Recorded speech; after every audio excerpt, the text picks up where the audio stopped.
Hey everybody, another gift idea. This is the race car by Antaprcis or something like that. 1.6. It's scale 2.4 gigahertz. It's an on-road, off-road racing car. This is going to be unboxing and going through the design and the specs itself, and the review will be in the next video. Let's talk about my little competition here. For your chance to win 50 Nespresso capsules, all you need to say is SM, give me some coffee.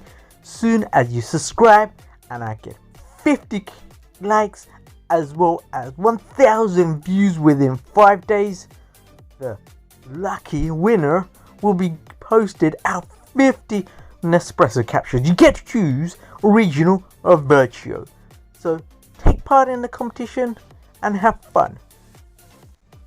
So in the box, guys, you get your manual how to use this vehicle as well as the vehicle itself.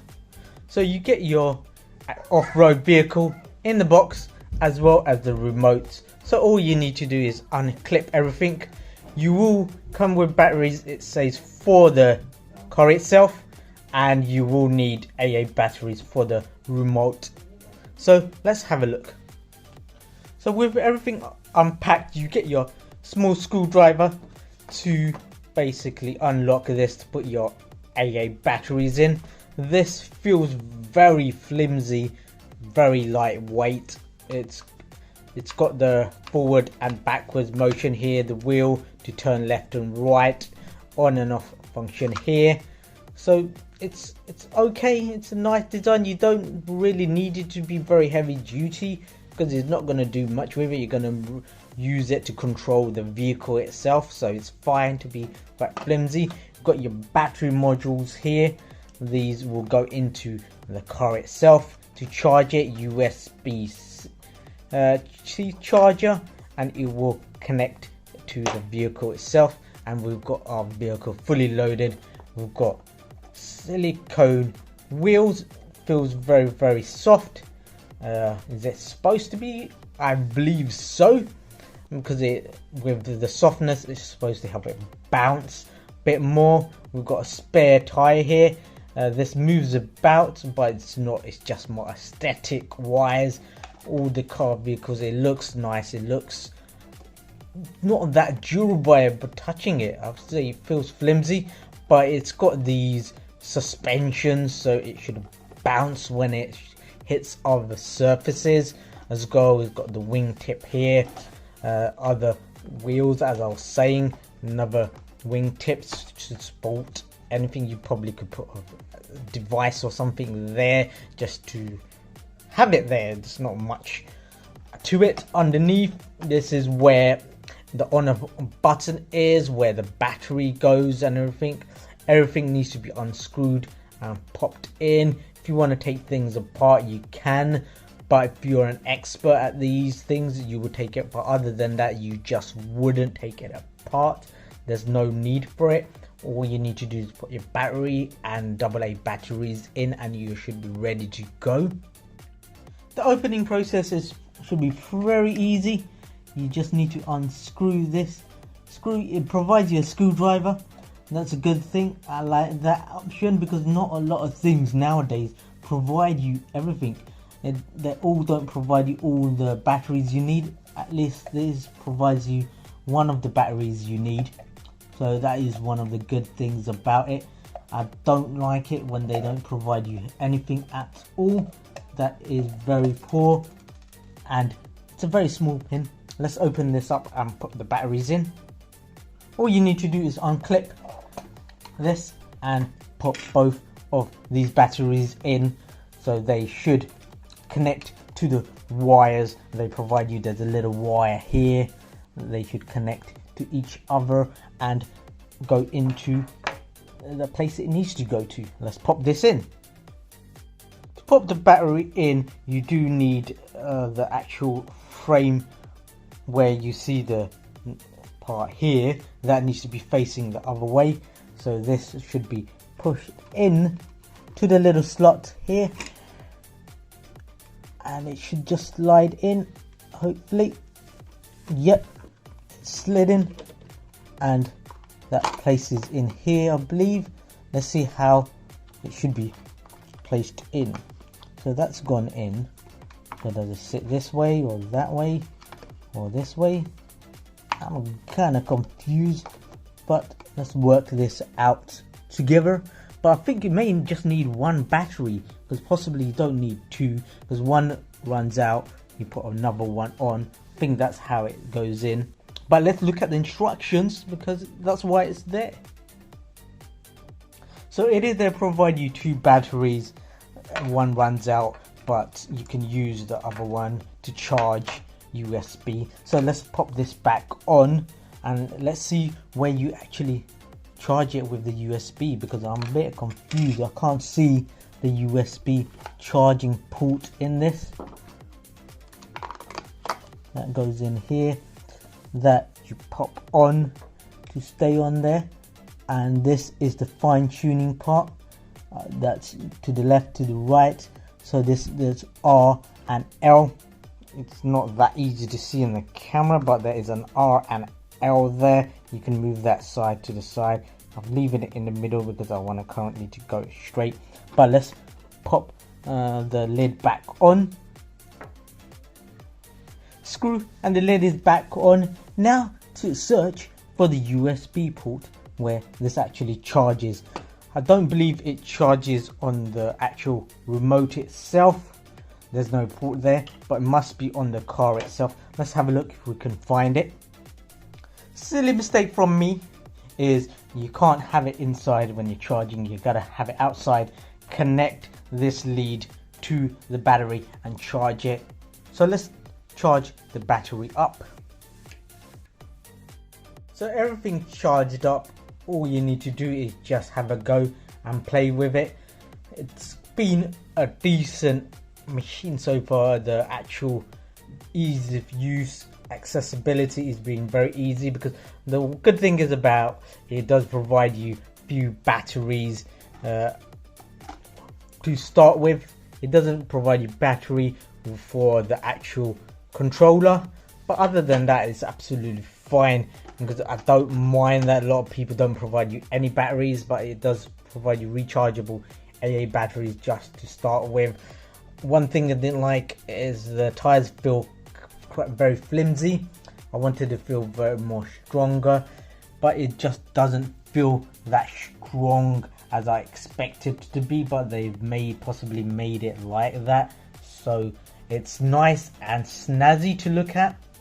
But I expected and wanted more tires to come with it, but they don't, just one tire, because the tires are the one parts that may and possibly wear and get damaged.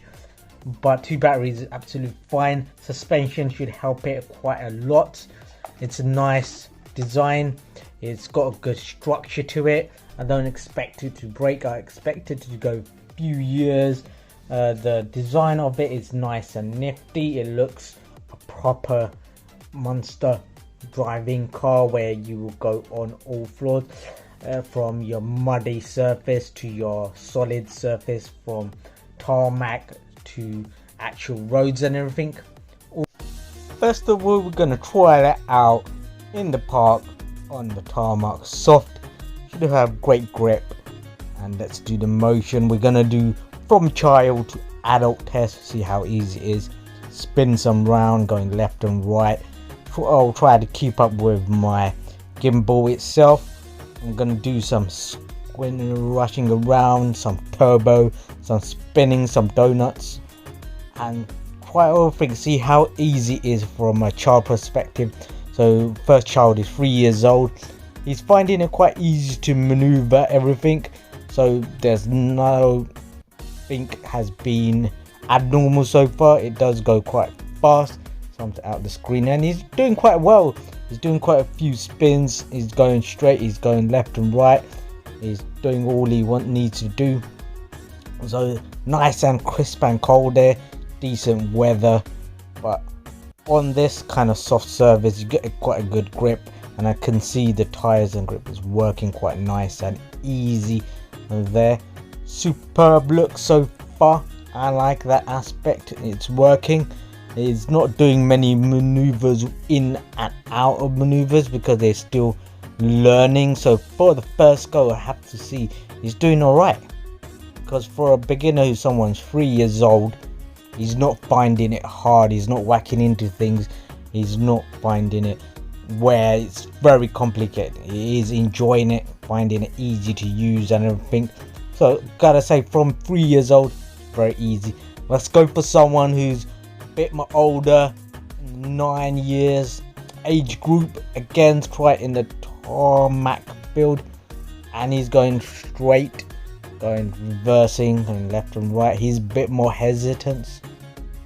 It's as you get older, you're more cautious, sometimes you're less adventurous, but as the movement goes, it does go back, reverse quite nice and easy, forward, up and down, nice and effective. Not much thing to it. It's not super fast, but he is maintaining his speed, low speed, and nothing stopping it. There's some little debris along the floor, but other than that, nothing stopping it. It's maneuvering easily, and so far someone who's from 3 all the way to 9 is going to find it easy on the movement, going straight and all that. Doing actual stunts and all that, it will take few more working, few more lessons, and few more driving to do that. So far so good. It's, if you got a little bit of skill, you're young, this is one to get. If you're older, where you want something more durable, something that's more faster, it may not be a race car for you. But overall, for a beginner, I found it quite nice and effective, from child to adult aspect as well. And the movability, how all the buttons and the actual acceleration, de-acceleration is quite pretty good. Now to me, an adult, so I'm just going around. I've got my son following me, kind of doing some rolls, some knocks, some crashes. So front knocks and all that, if you do go too fast, it will hit something and it will get damaged, because there's no bumper to soften the impact. The tire is quite soft, but there's no soft bumper to actually stop it getting injured. So when you hit it straight front, from the back, from the front, it will damage, and it possible it mishap, it will break, and that is something you just have to contend with. Be a bit careful and go from there. Let's try on grass. So it's quite a thick grass, there's not much smoothness to it, so let's see. It's very slow. Again, we're trying it with child. He can do it on the tarmac, expect him to do it on the grass, but the grass has slowed it down considerably. So if it's quite thick and bushy, as you can see there, it will slow down because of the friction of the tire, the grip and everything. It can't get much grip, and as you can see, it gets stuck, same as a real car. If you're going in a heavy field, actual car, it will get stuck. So it needs to be quite smooth and quite shallow. So grass wise, when it hasn't been cut, when it is thick, it's just not going to work. It will get stuck, so not suitable on heavy bushy grasses. Medium to low grass level will be absolutely fine. Now we move to concrete, actual roads. So far I can't see any damages or anything to it. Tire seems to be, everything's working. Again, child to adult, and again the movability does where it works really well. You can do spins, you can do donuts, you can do everything. So I highly recommend this for kids who are young, from all the way mid-age. When you're older, you may not like it as much because its top speed's not that high, and the stunts, the movability, the durability is not high because you're gonna crash it a bit more. You're gonna have a bit more adventure with it, but it's decent. As it's a big field, decent speedness to it. The grip is good, the brake is decent as well. It's not stop instantly, but it just slow and stop. So I did like it. It works quite well. Battery level, it's good. It's not the best. You won't have all day fun with it, unfortunately. You will have a couple of about 10-15 minutes of fun then it's just over. Let's have a closer look at the car if there's any damage or anything, or dents and all that. So far, for a closer look, all tires intact, everything, the tire tracks and everything still spins. Can't see any debris on it, any puncture holes or anything. So from tarmac, concrete to grass, all is all good. So far, thumbs up for me, guys. If you do like this video, give it a thumbs up, and see you in the